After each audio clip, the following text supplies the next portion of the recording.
Father did a lot that year. To start out, I remember going, so there's this thing, when you go to Sukkot, you're going through the gate, and the leadership will pray you into camp, and they'll pray you out as beautiful. But there's this thing where it's, leave it at the gate. Leave any contentions, any strife, anything that will, keep you from receiving what God has for you. Leave it at the gate. If I'm being honest, I didn't leave it all at the gate. I came into camp, and at this point in my life, I'm 32, and I am wrestling with a lot.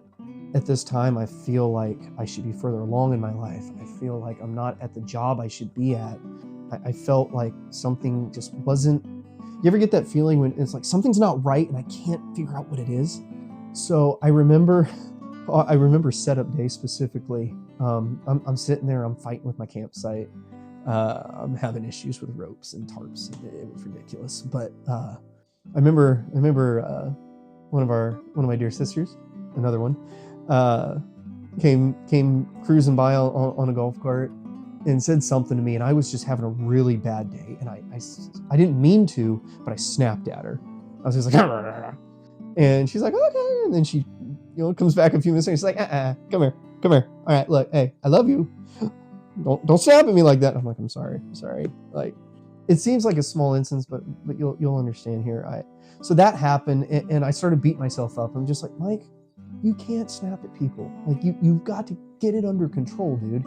And so we go about camp, and there's a men's session where all the men in the camp get together for basically devotional time. And a brother of ours, he was leading the men's group. And this really hit me because we're having the time, and he's, telling us, like, I was praying about what I'm supposed to be sharing, and I felt the Lord give me a word. And we're all like intently listening. He's like, literally a word or something like that. And we're all like, okay. And he's like, and that word was abide. And so I honestly, I don't remember the entirety of that men's devotional time. What I do remember is when he said the word, it hit me like an arrow to the heart. And afterwards, I walked up to him and I said, brother, I need to ask you something serious. And he said, yeah. I went, did you mean that? Like, do you really feel like God gave you that word specifically? And he said, yes. And so I shared with him the word that my sister had given me a year or two prior. And I shared with him a little bit of the frustrations I was having. And he said, Mike, I feel like God orchestrated this whole thing just so he could give you that word. He prayed with me, and we went about camp. Now again, at the time, I'm 32. Now, some people already know a lot about this story. And I am going to say at this point, probably should have put this at the beginning of the video, but if any of you guys ever, hang out and watch this with your family, I just want to warn you, this may not be a section you want your little ones to hear.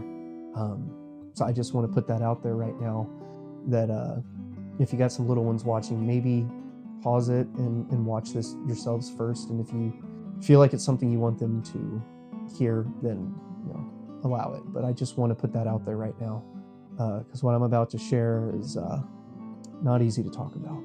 So with that being said, there's a part of the 33rd year thing that nobody knows. At this point, I had my ups and downs. I'd had two people share the word abide with me. And honestly, at this point of camp, and it was maybe a few days later in the week after the men's group, and I was having a rough go. I was thinking back to snapping at my sister. I was thinking back to the frustrations at my job. I was, thinking about all these different things, and I was thinking back all the way to 2020 when I first came to all of this, and when I first heard the whole thing of Mike's going to die in his 33rd year. And I remember being at my campsite one day, and I'd had it. I was broken. And I remember throughout the week going through the camp and just seeing families and laughter and joy and community. And I was in the camp of the righteous, and I never felt so alone. And no one would have known it because I'm so good at putting the face on. I bury myself in service, mostly because I love to serve. Like I love giving back to the people that have given so much to me. and and just seeing the joy and all of it. I took a look at myself and I was disgusted, and I was like, you don't belong here. And I was thinking back to the times that I snapped at people that I cared about, and I was like, that's not right. Like, you can't. So I made a decision. I remember being at my campsite one day, thinking over all of this, and I had finally hit my breaking point. And in my head, I remember telling God, you don't need to worry about me dying in my 33rd year. I'm going to take care of it myself. So I left my campsite. And the way it was set up is there's this, for those that aren't, haven't been there, straight through the middle of camp, there's like, a grassy thing. And then there's, the walk path, the drive path on either side of that. So I remember crossing over and I started walking towards the gate. And I'm on this side, there's the grassy path, and then there's the other lane. And I started walking towards the gate. I knew, let's just come out and say it, I was going to go put a bullet in my head. I already decided I was going to go through the gate. I knew what path into the woods I was going to take. I knew how far into the woods I was going to go. I knew how I was going to do it. I wanted to be far enough away that not a lot of people would hear it, but, I was on my way to do it. Fully purposed in myself that I was going to handle it, that I wasn't going to see my 33rd year, and that I was going to fix what was broken. Because at that point, I thought the best thing for everyone was if I wasn't around. And I get about halfway down the drive, I can see the gate. And suddenly on the other side of that path, my pastor walks out from his camper to the edge of the road and calls out to me, "Hey, Mike." And I just looked over and I was like, "Yeah." He went, "Come here." So I was like, well, at least I could talk to him one more time.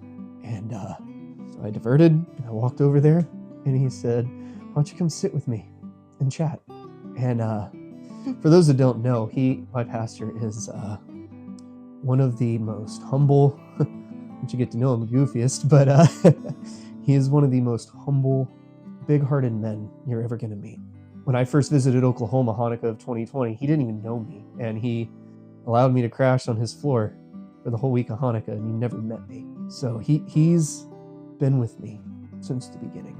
And we sat down, and he just kind of shared his heart with me. He was like, "Mike, I've watched you this week in camp, and I just I saw you walking down the road, and I almost felt like the Holy Spirit was telling me that I needed to talk to you." And he asked how I was doing, and I broke down. And I remember asking him, like, "Do you really feel like God told you to stop and talk to me?" And he said, "Yeah." And for the life of me, I don't know why. I don't know why I did this, but I told him what I was doing. So he asked me how I was, and I said no. And I shared with him my heart, what was on my mind. And I said, "Lex, you don't know what I was about to do." I said, "Lex, I was going to do it, and you stopped me." And the look on his face, and I'll never forget it. It wasn't shame, it was love. I saw love on his face and tears in his eyes, and he hugged me and told me I mattered. And then, of course, he went into the camper and threw some brisket in the microwave and fed me a bowl of brisket. That's one of his love languages, so I'm not surprised. Anyone that knows him knows brisket is a love language, so if he ever hugs you and feeds you brisket, it means he loves you. But that was a significant moment because God knew what I was going to do, and he placed a righteous man of God in my path to simply show me I was loved and that I mattered. And I remember the rest of Sukkot, him checking in on me, and nobody else knew. Nobody else knew. And I remember, because something I have a tendency to do if I'm not told otherwise, is I will serve myself into the ground. I will literally go sun up to sundown, and then some. So, me and a couple brothers, they usually have to force us to take a day off from serving and just relax. And I honestly, I don't remember at what point. It was sometime later at camp during service they asked me to take the night off. So I took the night off. And Lex asked something of me. He was like, Mike, tonight I want you to be in the service. Now it's not that I ever skipped service at all. I was always in serve mode. So I was always helping with something. I was never really just there. And he asked me that night, he said, tonight, Mike, I just want you to be in this. I want you to close your eyes. I want you to sing. I want you to be present. And I said, okay. He said, I need you to give me your word. And I said, you have my word. I will do that, sir. And this particular service, I don't remember. It was a long one. I remember getting into the worship, and I remember closing my eyes, and I just started weeping. And at this point of the service later on, they brought the leadership up front and was like, anyone that needs prayer, come up. And the worship team's doing their thing, and the dancers are doing their thing. And I remember sitting there just bawling my eyes out in silence. And I remember one brother kind of just coming up and tapping me on the shoulder. Hey, man, you good? You want to go up and get some prayer? I went, no, I'm okay, thank you. A little bit of time goes by again. Another brother comes up, wraps his arm. Hey, man, you good? You want to go up and get some prayer? I went, no, I'm good, thank you. A little bit of time goes by, and I am just feeling the weight of what I almost did. And I'm feeling the presence of God and the presence of the Holy Spirit in this worship time. And I remember standing there and just praying to myself. I said, God, I feel like I can't move. However, if I'm supposed to go up there and get prayer, I know I shouldn't ask anything of you, but if I'm supposed to go up and get prayer, would you just have one more brother come and ask me how I'm doing?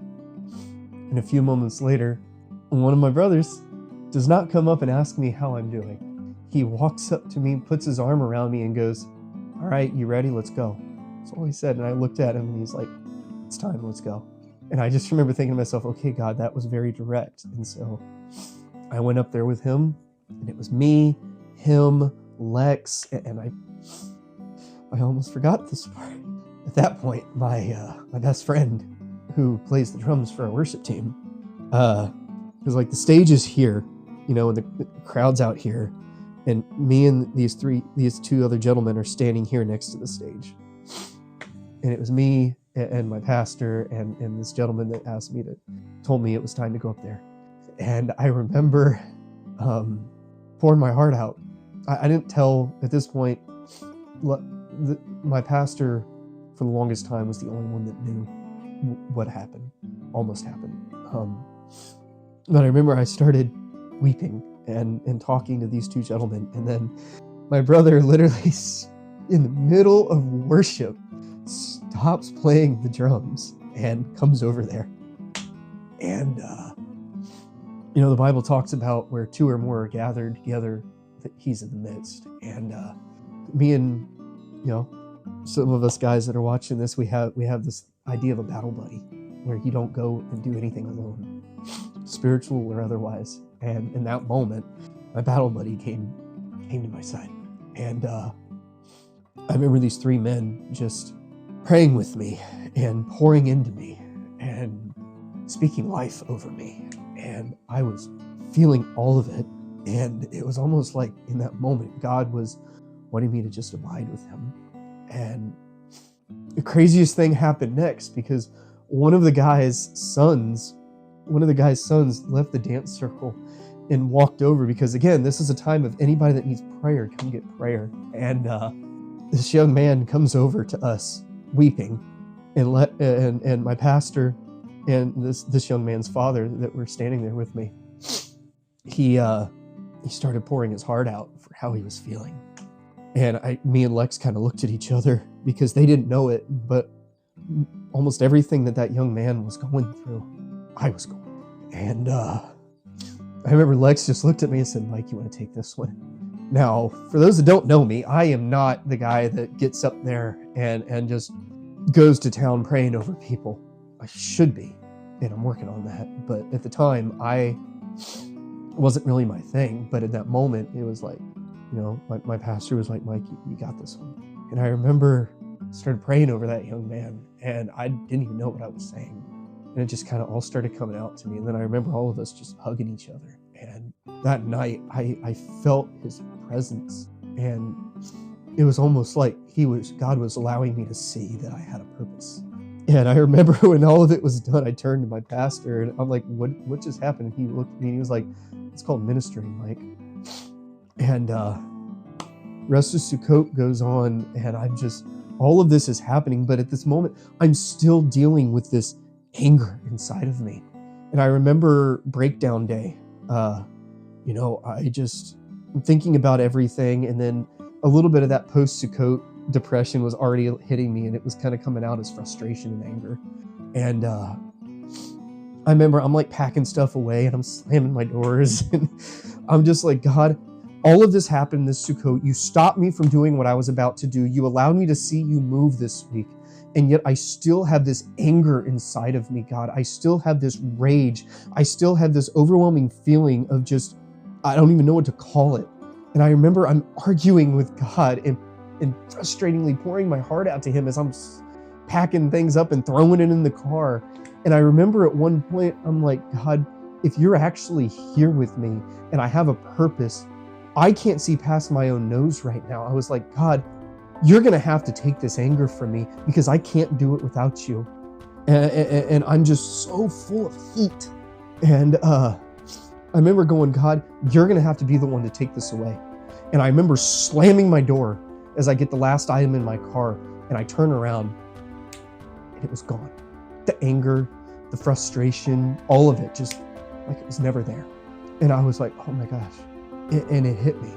And then again, I was 32 at the time. I don't want to go too far off track, but that Sukkot was pivotal for all of this.